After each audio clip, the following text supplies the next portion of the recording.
gens qui sont en train de piller le Congo, les rapports des Nations Unies qui s'empilent là, ils veulent vous mettre hors de votre pays. Ils sont arrivés à Kinshasa, vous avez eu un Rwandais qui est devenu chef d'état-major de l'armée congolaise. Il n'y a jamais eu un Congolais chef d'état-major de l'armée rwandaise.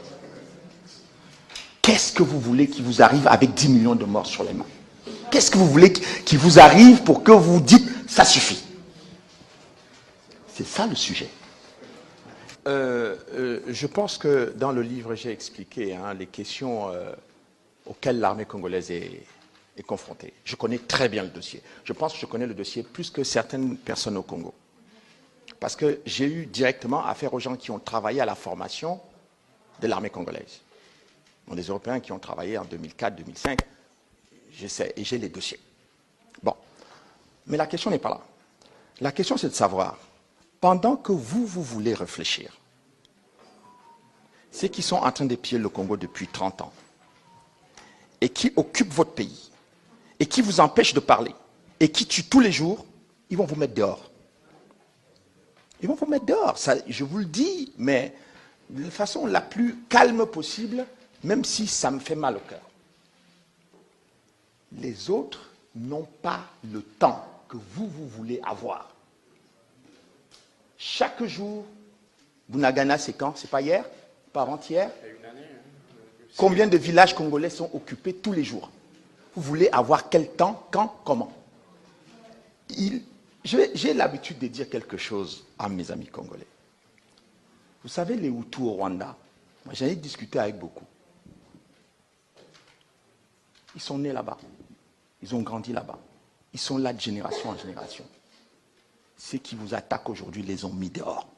Définitivement. Et c'est écrit. Le représentant spécial de l'Union européenne, M. Adoayelo, dans un de ses rapports confidentiels que j'ai pu obtenir, c'est pour ça que je me suis battu pour que vous ayez des éléments, pour que vous ne veniez plus parler comme ça, comme si vous ne comprenez pas ce qui se passe. Ce qui se passe contre le Congo est très, très sérieux.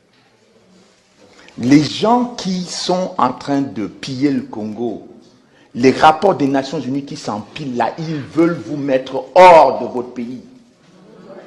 Ils sont arrivés à Kinshasa, vous avez eu un Rwandais qui est devenu chef d'état-major de l'armée congolaise. Il n'y a jamais eu un Congolais chef d'état-major de l'armée rwandaise. Qu'est-ce que vous voulez qui vous arrive avec 10 millions de morts sur les mains? Qu'est-ce que vous voulez qui vous arrive pour que vous dites « ça suffit » ? C'est ça le sujet. Ce n'est pas ces discussions-là, machin. C'est ça le sujet. C'est est-ce que vous voulez arracher votre pays des dents du lion ou est-ce que vous avez peur du lion?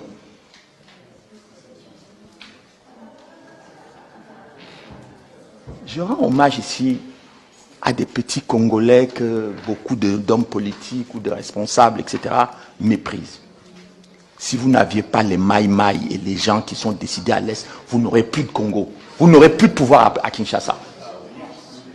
Et ça, vous n'avez pas besoin de 40 ans. Hein. Vous avez besoin de gens déterminés. J'ai travaillé sur la résistance française. Entre 1939 et 1940, quand la France a été occupée, vous croyez qu'il y avait combien de Français qui étaient prêts à se battre contre les Allemands? Lorsque le général de Gaulle a constitué son armée, il y a eu quelques Africains là qui sont venus. Ils ont rejoint le général de Gaulle après la défaite de Dakar. Ils se sont mobilisés, ils ont lutté jusqu'à venir libérer ce territoire. Pourquoi vous ne voulez pas faire confiance à vos Congolais? Pourquoi vous ne voulez pas encourager, galvaniser les populations congolaises? Elles n'attendent que ça pour que vous repreniez votre pays, que vous n'ayez pas peur. Même si le lion monte les dents, mettez vos mains dans la gueule du lion et arrachez votre pays. C'est ça le sujet.